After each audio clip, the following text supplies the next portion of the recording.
आदरणीय भजनलाल शर्मा जी का आभार व्यक्त करेंगे, उनको धन्यवाद भी ज्ञापित करेंगे कि उन्होंने राजस्थान में एक शांति व्यवस्था कायम करने के लिए और जो लोग ऐसे एरिया में रहते हैं जहां अशांत क्षेत्र हैं, उनकी संपत्ति की संरक्षा सुरक्षा के लिए चिंता की और राजस्थान की कैबिनेट में एक विधेयक को अप्रूवल दी। आज राजस्थान की विधानसभा में वो विधेयक पेश किया जाएगा। मैं समझ सकता हूं कि जो अशांत क्षेत्र थे, उन क्षेत्रों में रहने वाले जो अल्पसंख्यक लोग थे,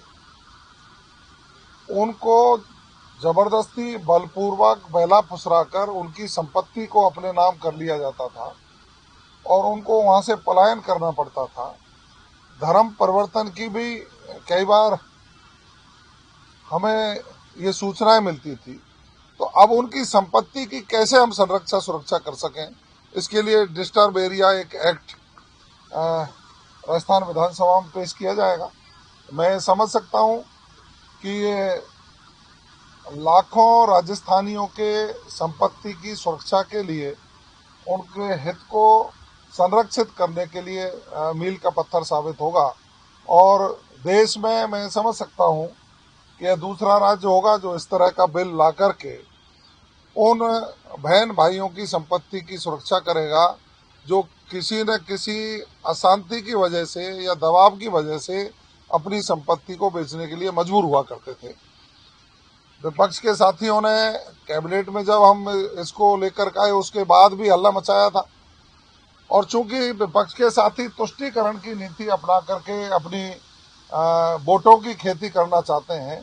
उनको कोई मतलब नहीं है कि राजस्थान के लोग शांति प्रिय तरीके से रहे, भाईचारा स्थापित हो और दबाव या भय के कारण अपनी संपत्तियों को बेचने का काम नहीं करें।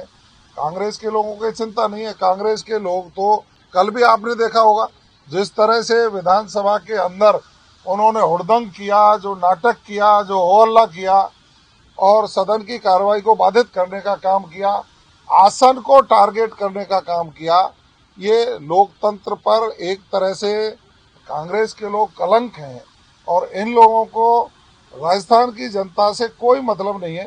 राजस्थान की जनता के हितों के मुद्दों को उठाना नहीं चाहते और प्रदेश के मुख्यमंत्री जी के नेतृत्व में हमारी सरकार जनहित के विषयों पर जनता को सर्विस डिलीवरी की सुलभता लाने के लिए जनता के प्रति जवाबदेह होकर के इस राजस्थान के कल्याण के लिए काम कर रही है। मैं समझ सकता हूँ एक डिस्टर्ब एरिया एक्ट भी राजस्थान के लोगों के लिए, उन भाइयों के लिए जो किसी दबाव में अपनी संपत्ति को बेचने को मजबूर होते थे, उनकी हितों की संरक्षा सुरक्षा के लिए उनका सहयोगी होगा।